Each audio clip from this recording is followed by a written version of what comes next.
우리 하나님 말씀 보겠습니다. 하나님 말씀은 다니엘 3장 8절로 18절까지의 말씀입니다. 구약 성경 1236쪽쯤에 있습니다.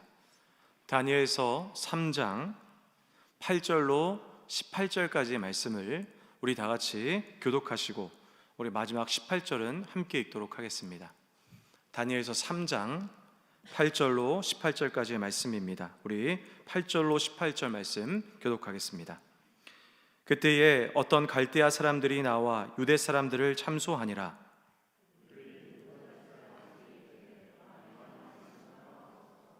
왕이여, 왕이 명령을 내리사 모든 사람이 나팔과 피리와 수금과 사면금과 양금과 생황과 및 모든 악기 소리를 듣거든 엎드려 금신상에게 절할 것이라.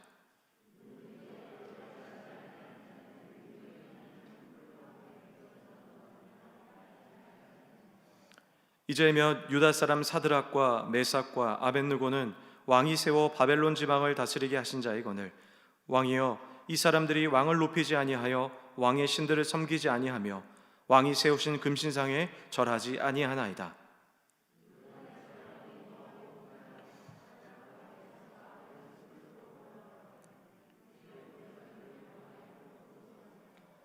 느부갓네살이 그들에게 물어 이르되 사드락 메삭 아벳느고야, 너희가 내 신상을 섬기지 아니하며 내가 세운 금신상에게 절하지 아니한다 하니 사실이냐?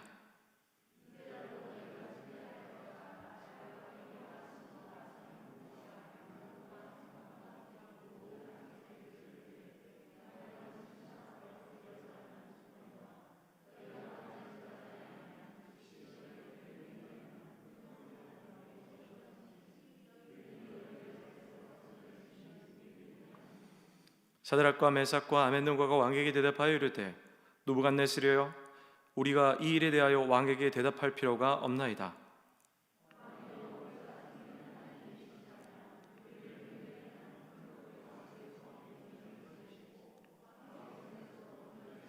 우리 함께 읽겠습니다.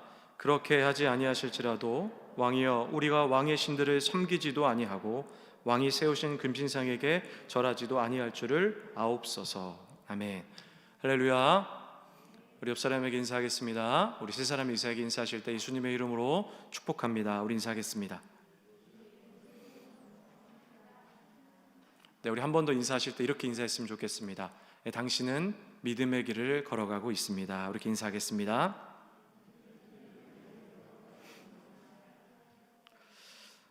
저는 오늘 본문의 말씀을 중심으로 금신상의 앞에 서 있는 사람들이라는 말씀의 제목을 가지고 말씀을 전하도록 하겠습니다. 우리가 우리 서로에게 인사한 것과 같이 우리는 모두 믿음의 길을 걸어가고 있습니다. 그리고 우리가 걸어가는 이 믿음의 길의 끝에는 하나님께서 우리를 위해 준비하시고 약속하신 그 하나님 나라 천국이 있습니다. 그러기에 우리는 이 믿음의 길을 소망을 가지고 또 걸어갈 수 있을 줄 믿습니다. 여러분, 우리가 믿음의 길을 걸어가다 보면 우리는 다양한 상황과 그리고 사람들을 이제 만나게 됩니다. 어떤 경우에는 우리가 이 믿음의 길을 잘 걸어갈 수 있도록 돕는 어떤 상황 혹은 이 사람들을 만나기도 합니다. 좋은 목회자를 만나기도 하고 또한 좋은 믿음의 동역자, 그리고 우리를 섬겨줄 수 있는 어떤 섬김의 은사가 아주 풍성하신 분들을 이제 만나기도 하죠. 그러나 반대로 우리의 믿음의 길을 이탈하도록 만드는 상황과 또한 사람들을 이제 만날 때도 있다라는 것입니다. 때로는 그 사람과 사람은 하나님의 얼굴을 가리게 하기도 하고 또한 우리의 인생에 큰 어려움이 있을 때마다 우리는 하나님을 볼 수가 없게 되는 것입니다. 그러기에 우리가 이 믿음의 길을 걸어갈 때 항상 우리가 생각해야 될 것은 깨어 있어야만 한다는 것입니다. 어느 날 우리가 믿음의 길을 걸어가다 보면 멀리 벗어 보이는 커다란 금신상을 만나게 됩니다. 근데 이 금신상의 특징이 어떠냐면 기본적으로 사람들이 보았을 때 하나님보다 아주 크게 보인다는 거예요. 그러니까 하나님보다 훨씬 더 큰 존재로 인식하게 되고 세상에서는 하나님보다 이것이 더 클 수 있겠다라는 그런 생각을 이제 하게 된다는 거죠. 그러니까 예를 들면 이런 것이 아니겠습니까? 돈. 때로는 자기 애일 수도 있습니다. 또한 우리의 자녀일 수도 있죠. 또한 모든 사람들이 추구하고 있는 행복이라는 것이 될 수도 있습니다. 그래서 사람들은 결국 하나님을 바라보며 그 길을 걸어가다가 커다란 금신상 앞에 무릎 꿇게 되고 결국 그 금신상을 쫓아가 버리게 되는 것입니다. 우리 사랑하는 성도님들, 우리가 금신상을 따라간다는 것, 이것의 가장 큰 문제는 우리가 하나님께서 예비하신 이 천국이라는 그 믿음을, 천국을 향하고 있는 그 믿음의 길의 방향을 틀어버린다는 거 있습니다. 그래서 우리의 믿음의 길의 이전의 삶, 바로 세상에 향한 그 길로 우리는 점점 이 금신상을 따라 걸어가게 된다는 것입니다. 그러니까 여러분, 이것은 무엇을 의미하겠습니까? 이 믿음의 길의 순례자로서의 길을 실패하는 것입니다. 결국 우리는 하나님 나라에 들어갈 수가 없는 것이죠. 사랑하는 성도님들, 우리가 깊이 고민해 보아야 한다고 생각됩니다. 바로 우리가 지금 쫓고 있는 금신상은 무엇인가입니다. 저는 오늘 이 금신상의 앞에 서 있는 이 사람들에 대해서 제 말씀을 전하려고 합니다. 그럼 오늘 성도님들 말씀을 통해서 우리 금신상은 무엇인지 발견하고 또한 금신상이 아닌 하나님만 쫓는 신앙이 되시기를 주님의 이름으로 축원합니다. 여러분, 오늘 본문의 이야기는 이 느부갓네살 왕의 이 금신상 이야기입니다. 이 바벨론 중심부에 있는 두라 평지라는 곳에 이 바벨론 왕은 자신의 모형을 따라 이 거대한 금신상을 세웁니다. 무려 이 세로는 27m, 그리고 가로는 2.7m 되는 아주 커다란 금신상입니다. 이거 얼마나 거대하냐면 우리 성도님들 하늘을 바라보시기 바랍니다. 하늘을 바라보세요. 그럼 무엇이 보이십니까? 성전의 이 천장이 보이지 않습니까? 이 천장에 무려 4배나 되는 엄청 높은 거죠. 그러니까 어마어마한 규모의 금신상을 이제 왕은 세운 것입니다. 여러분, 이 금신상은 이 어마어마했을 뿐만 아니라 그 신상은요 화려하게까지 했습니다. 이 모든 것이 뭘로 이루어졌냐면 금으로 이루어졌다는 거예요. 여러분, 한번 생각해 보시기 바랍니다. 한 여기보다 4배나 높고 가로는 2.7m 되는 이 금신상을 만들기 위해서 얼마나 많은 양의 금이 들어갔겠습니까? 정말 어마어마한 금신상이죠. 왜 느부갓네살 이 왕은 이 금신상을 지었을까? 이 생각해 본다면 이런 것 아니겠습니까? 이 교만함이라는 거죠. 사실 이 바벨론이란 이 나라는 이 갈대아 지역에 있던 이 큰 나라가 아니었습니다. 아주 작은 나라였는데 이 바벨론 왕이었던 느부갓네살 왕이 자신의 아버지의 유업을 이어서 이 바벨론을 이 갈대아 지역, 더 크게 보면 메소포타미아 지역 전체, 가나안 지역, 심지어는 애굽까지 점령하여서 큰 위세와 권력과 이 재산을 얻었던, 또 부귀와 영화를 얻었던 왕이 이 느부갓네살 왕이라는 거죠. 이제 그러다 보니까 이 교만함이 누구에게 왔겠습니까? 이 느부갓네살 왕에게 온 거예요. 결국 그는 자신의 능력을 세상에 표현하고 싶었고 금신상을 지었던 것입니다. 결국 느부갓네살 왕은 무엇을 얘기하냐면 금신상이며, 그리고 이 금신상은 결국 느부갓네살 왕을 의미한다는 것입니다.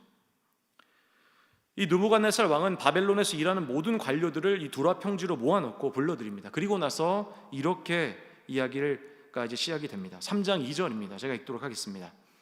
느부갓네살 왕이 사람을 보내어 총독과 수령과 행정관과 모사와 재무관과 재판관과 법률사와 각 지방 모든 관원을 느부갓네살 왕이 세운 신상의 낙성식에 참석하게 하매, 이렇게 얘기하는 거죠. 여러분, 이 본문, 이 직위에 관련된 모든 표현들이 무려 본문에서 2번이나 똑같이 번복이 되어 있다는 것을 아마 읽으셨을 때 깨달으셨을 것입니다. 이 저자가 이렇게 반복했던 이유는 무엇이냐면 화려한 금신상 앞에 이 제국에 힘이 있다고 말하는 어느 누구도 열의 없이 모두가 금신상에 절해야만 했다라는 것을 이야기하고자 하는 것입니다. 그것을 이제 저자는 열의 없이 금신상에 절했다라는 것을 강조하고 싶었다라는 거죠. 그리고 왕은 이렇게 명령합니다. 3장 5절에 보면 너희는 나팔과 피리와 수금과 사면금과 양금과 생황과 및 모든 악기 소리를 들을 때에 엎드려 느부갓네살 왕이 세운 금신상에게 절하라, 이렇게 이야기하는 거죠. 나팔과 피리와 같은 각종 악기가 울리게 될 때마다 이 느부갓네살의 모형을 따라서 지었던 이 금신상에 절을 하라는 거예요. 만약에 너희가 그렇게 하지 않는다면 풀무벌에 너희를 덤가버리겠다, 그곳에 너희를 던져버리겠다라고 이야기하는 거죠. 결국 어떻게 됩니까? 두라 평지에 모여있던 모든 관료들은 그 금신상에 절을 하게 됩니다. 3장 7절을 함께 읽습니다. 모든 백성과 나라들과 각 언어를 아는 자들이 나팔과 피리와 수금과 사면금과 양금과 및 모든 악기 소리를 듣자 곧 느부갓네살 왕이 세운 금신상에게 엎드려 절하니라. 여러분, 우리가 잘 아는 이 다니엘서의 이 이야기는 단순히 바벨론의 힘 있는 관료들이 느부갓네살 왕 앞에 절했다라는 것을 이 저자는 이야기하려고 하는 것이 아닙니다. 여기에 나와 있는 금신상 앞에 서 있는 모든 사람들의 모습은 바로 우리 이 땅에 살아가고 있는 사람들의 모습을 이야기하고자 했다라는 거예요. 우리가 사람들을 보면 어떤 특별한 인생과 목적을 가지고 또 특별한 인생을 추구하면서 살아가는 사람들인 것처럼 우리가 보일 때가 있죠. 사람들의 모습을 보면. 그래서 우리가 TV나 책을 통해서 어떤 특별한 가치관이나 목적을 가지고 사는 사람들, 자신의 어떤 큰 기준을 가지고 살아가는 사람들의 모습을 보면은 우리가 그런 생각하지 않습니까? 참 대단하다, 어떻게 저런 생각을 하고 저런 가치관을 가지고 살아갈까, 이런 생각을 하게 되죠. 그러나 오늘 본문은 우리에게 그렇게 이야기하는 것이 아닙니다. 실제로 사람들은 어떤 특별한 인생과 목표과 가치관을 가지고 살아가는 것 같지만 실제로는 사람들이 그 삶 속에 만나게 되는 커다란 금신상, 어마어마하게 높고 화려한 그 금신상을 쫓아가는 인생이 바로 사람이란 존재라는 겁니다. 그것이 무엇이겠습니까? 돈 아니겠습니까? 자기의 행복 혹은 자녀 같은 정말 어마어마한 금신상 앞에 결국 그 금신상을 쫓아가며 살아가는 그 모습이 사람들의 모습이라는 것을 본문은 분명하게 이야기하고 있는 것입니다. 참으로 안타까운 것은 무엇입니까? 세상 사람들은 그냥 그렇게 살아가라고 둔다고 하더라도 예수를 믿고 하나님의 백성이라 이름을 지은 사람들도 똑같이 그런 모습으로 살아간다는 거예요. 하나님을 쫓으며 살아간다고 하지만 겉으로 외형적으로는 또한 종교적 형식으로만 그리스도를 쫓아 살아가고 실제로 내 인생에 높여져 있는 무려 27m 되는 거대한 금신상 앞에 그것을 쫓아가며 살아가는 것이 우리의 모습 아니겠습니까? 그러니까 그렇게 살아간다는 거죠. 그런데 성경은 이러한 모든 사람들이 살아가는 이런 흐름 속에 이 흐름에 반대하는 세 사람의 인물을 던지는 것입니다. 그 세 사람의 이름은 본문에 나오는 이 바벨론식의 이름으로 나타난 사드락과 메삭과 아벳느고라는 사람이, 여러분 잘 아시겠지만 그들은 어떤 사람입니까? 다니엘의 세 친구로 유명한 사람입니다. 근데 이 세 사람이 어떻게 하냐면 이런 모든 사람이 이 금신상 앞에 절하는 이 흐름 속에 두려움과 떨림의 마음으로 이 흐름을 거절하는 거예요. 왕이여, 저는 금신상에 절하지 않겠습니다. 여러분, 바벨론의 모든 사람들이 금신상에 절했어요. 성경은 분명하게 이야기해요. 세상에 힘 있다고 능력 있다고 얘기하고 그 치부하는 모든 사람들이 금신상 앞에 절하였는데 심지어는 이 사람들 중에 어떤 사람도 있었겠습니까? 이스라엘에 같이 쫓아온 포로들도 있었어요. 이스라엘 사람도 있었다는 거예요. 다시 말하면 하나님을 믿는다라고 말하는 그 사람들도 이 금신상 앞에 지금 서 있는 거예요. 근데 그 사람들 모두 어떻습니까? 다 절하는 거예요. 금신상 앞에 다 절하고 무릎 꿇는 거죠. 그러나 이 세 사람은 절하지 않는 거죠. 결국 이것을 바라본 바벨론 관료들은 이 금신상에 절하지 않는 이 세 사람을 느부갓네살 왕에게 고발하기 시작합니다. 그래서 왕은 어떻게 합니까? 분개해서 그들을 불러들이고 이렇게 이야기하는 거죠. 3장 15절에 보면 이제라도 너희가 준비하였다가 나팔과 피리와 수금과 사면금과 양금과 생황과 및 모든 악기 소리들을 들을 때 내가 만든 신상 앞에 절하면 좋거니와 너희가 만일 절하지 아니하면 즉시 너희를 맹렬히 타는 풀무불 가운데 던져 넣을 것이니 능히 너희를 내 손에서 건져낼 신이 누구겠느냐 하니, 이렇게 얘기하는 거죠. 바벨론 왕은 이렇게 얘기하는 겁니다. 이제라도 너희들이 느부갓네살 왕이 세운 금신상을 별하면 내가 용서하겠다. 자비를 베푸는 것처럼 보이죠. 그러나 절하지 아니하면 너희는 이 뜨거운 불더미 속으로 너희는 들어가게 될 거라고 그들을 이제 협박하고 위협을 하는 거죠. 그리고 한 가지 더 붙이는 것이 있습니다. 그게 무엇이냐? 이런 상황 속에서도 너를 구원할 신은 없을 거라는 거예요.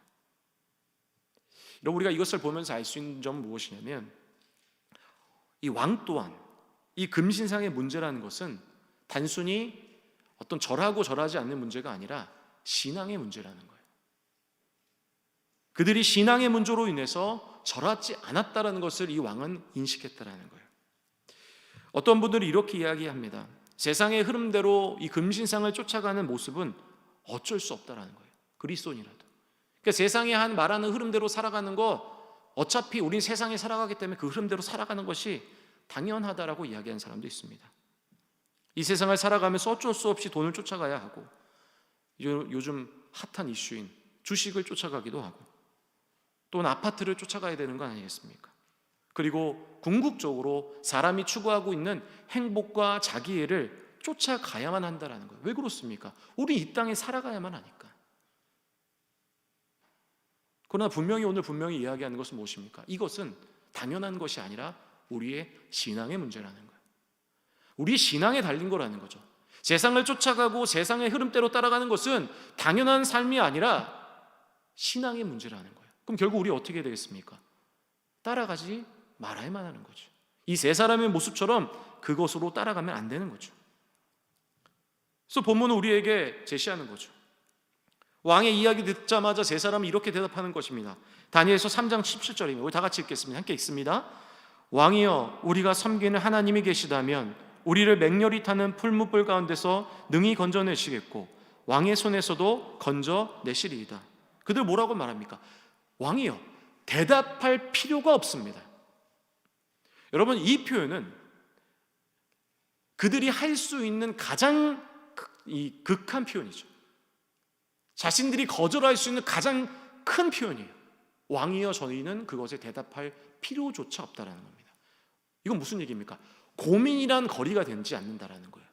신앙의 문제 앞에서 세상의 흐름대로 쫓아가고 금신상을 쫓아가는 그 삶이라는 것은 고민할 여지가 없다, 고민하지 말아야만 하는 문제라는 것을 우리에게 분명하게 이야기할 뿐만 아니라 이 금신상보다 훨씬 더 높으시고 이 땅의 왕이시며 이 세상을 창조하신 하나님이 우리를 반드시 구하실 거라고 믿는 거예요. 여러분, 생각해 보시기 바랍니다. 성경에서 도대체 모든 사람이 금신상에 절하는 상황 속에서 이 세 사람을 등장시켰던 이유는 무엇이겠습니까? 그것은 이거죠. 바로 이들이 하나님이 바라고 원하는 하나님의 백성, 그리스도인들의 모습이라는 거죠. 하나님은 이 세상에 있는 그리스도인과 하나님 백성들이 세상의 흐름과 금신상을 쫓아가는 삶이 아니라 오직 하나님만을 가장 높여드리는 삶을 살아가기를 원하신 거예요. 아무리 세상의 금신상이 높이가 높고 화려해 보일지라도 하나님을 가장 높여드리는, 다시 말하면 하나님만을 경외하는 그 모습대로 살아가는 그 사람이 내가 지금 찾고자 하는 그 사람, 하나님 백성이다, 그리스도이다라는 것을 다시 한번 우리에게 이야기하고 싶은 것입니다. 사랑하는 성도님들, 이 세 사람의 모습이 우리의 모습이 되어야 될 줄 믿습니다. 이 다니엘에서 강조하고 있는, 우리가 특별히 이 다니엘서에서 이 반복되는 단어들이 몇 가지가 있습니다. 그런데 그 중에 한 가지 단어가 무엇이냐면 이런 표현이에요. 지극히 높으신 하나님이라는 표현입니다. 대표적으로 다니엘 7장 27절인데 우리 다 같이 한번 읽어보겠습니다. 함께 읽겠습니다. 나라와 권세와 온천하 나라들의 위세가 지극히 높으신 이의 거룩한 백성에게 붙임 바 되리니 그의 나라는 영원한 나라이라 모든 권세 있는 자들이 다 그를 섬기며 복종하리라. 히브리어로 이 가장 높으신 하나님이라는 단어를 나타낸 가장 높으신이라는 표현이 히브리어로 일라이라는 단어입니다. 그런데 이 일라이라는 단어는 유일하게 이 다니엘서에서만 쓰여진 표현이에요. 가장 높으신, 지극히 높으신, 이 최상급의 표현이거든요. 다니엘서에서 여러 단어들이 반복되면서 이 저자가 강조하는 것들이 있었는데, 특별히 이 단어를 강조했던 이유는 무엇이겠습니까? 이런 것이겠죠. 하나님을 가장 높이는 여기는 모습이 이 하나님의 백성의 모습이 되어야만 한다는 거예요. 이 모습이 하나님이 우리에게 바라시고 우리가 지금 이 땅을 살아가고 있는 그리스도인들의 내가 지금 바라고 있다는 것을 이 다니엘서의 본문을 통해서, 또 다니엘서 전체에서 일라이의 하나님, 가장 지극히 높으신 하나님임을 인정하며 살아가는 모습을 원하고 바라신다는 거죠. 그리고 하나님께서는 이러한 사람들에게 길을 걸어갈 때마다 복을 받을 거라고 축복하셨습니다. 시편 128편 1절입니다. 우리 다 같이 한번 읽어보겠습니다. 함께 읽겠습니다. 여호와를 경외하며 그의 길을 걷는 자마다 복이 있도다. 하나님은 경외하는 자들에게 이렇게 말씀하시는 거예요. 너희가 걸어가기만 하면 복을 받을 거다. 근데 문제는 무엇입니까? 우리가 그렇게 못 살아가는 거죠. 이 세 사람의 모습이 우리의 모습이 되어야만 하는 것입니다. 어떤 모습입니까? 이 세상의 금신상보다 하나님이 가장 높다. 하나님만이 지극히 높으신 하나님이다. 하나님은 일라의 하나님이라는 거죠.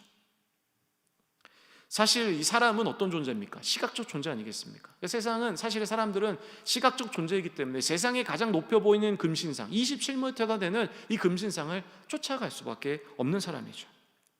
그러나 본문은 우리에게 다시 한번 이야기하는 거예요. 믿음의 눈을 열고 그보다 더 높으신, 27m 되는 금신상보다 더 높이 계시는 그 하나님을 바라보라라는 거죠. 다시 한번 권면하고 축복합니다. 우리 사랑하는 성도님들, 사드락과 메삭과 아벳노고가 되시는 성도님 되시기를 주님의 이름으로 다시 한번 축원합니다.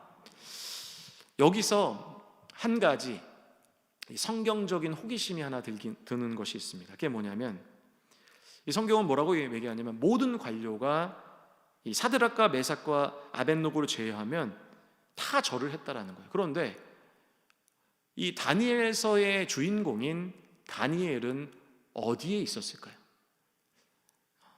다니엘은 이 상황 속에 사드락과 메삭과 아벳노고가 아니기 때문에 절을 했을까? 분명히 성경은 사드락과 메삭과 아벳노고 제외하면 다 두랍 형제에 모인 관료들이 절했다라고 이제 기록을 하고 있죠. 정말 절을 했을까? 그런 생각이 듭니다. 물론 이에 대한 정확한 기록, 그렇지 않았다라는 표현은 없지만, 제가 시간 관계상 또 금요철화의 분위기상 제가 자세하게 설명드릴 수는 없지만, 바로 이전 장인 2장의 사건과 그리고 3장 4장에 나타나는 이 하나님에 대한, 이 느부갓네살 왕에 대한 태도, 그리고 이 느부갓네살의 왕이 바라보는 이 다니엘의 신앙의 태도를 보았을 때, 일반적으로 학자들은 아마도 왕은 다니엘을 자신이 이 바벨론의 수도에 아마 두었을 것이라고 이야기합니다. 왜 그랬겠습니까? 느부갓네살 왕은 어차피 다니엘은 절하지 않을 걸 아는 거죠. 그러니까 다니엘은 어땠습니까? 느부갓네살 너무나 아꼈어요. 그러니까 모든 관료들을 모아놓고 너는 성을 지키라고 아마 빼놓았을 거라고 이제 이야기하는 것입니다. 그럼 우리가 이것을 추측하고 상상해 보면서 우리가 생각해 볼 수 있는 것은 무엇이겠습니까? 하나님을 가장 높이 여긴 하나님의 사람은 세상이 손을 댈 수 없는 것이, 금신상이 건들 수가 없는 것이죠. 아무리 세상에 막국한 바벨론 왕도 그들을 결코 건들 수 없는 것이에요. 어찌할 수 없는 것이죠. 그러기에 우리가 이 다니엘과 같은 믿음, 사드락과 메삭과 아벳노고 같은 믿음이 우리에게 분명히 있어야 할 줄 믿습니다. 우리 성도님들, 그런 사람 성도님 되시기를, 또 한 걸음 한 걸음 걸어가시기를 주님의 이름으로 다시 한번 축원합니다. 말씀을 정리합니다. 사랑하는 성도님들, 우리는 오늘 성서의 이 본문의 배경이 되는 이 두라라는 평지에 우리 모두가 지금 서 있습니다. 그렇게 믿음의 길을 걸어가고 있어요. 그리고 어느 날 이 금신상이라는 커다란 존재를 만나게 될 것입니다. 그리고 하나님께서는 이 금신상을 만난 우리 성도님들에게 이렇게 물으실 것입니다. 너희는 금신상을 따를 것인가? 아니면 나를 따를 것인가? 마치 이 모습은 어떤 모습입니까? 여호수아가 모세의 사후에 이스라엘 백성을 향하여 하나님을 믿어야만 하는 것, 그리고 이방신을 섬겨야만 하는 그런 신앙의 갈등이 있는 이스라엘 백성들 앞에 그들에게 결단했던 모습과 같습니다. 너희는 하나님을 따를 것이냐 아니면 세상을 따를 것이냐? 우리는 분명히 하나님만을 따라야 할 줄 믿습니다. 그래요, 오늘 하나님께서 우리에게 보여준 세 사람에게 부어주신, 또 다니엘에게 부어주신 그 축복의 삶이, 걸어가도 복을 받는 그의 축복이 우리 사랑하는 성도님 가운데 풍성하게 임하시기를 주님의 이름으로 축원합니다.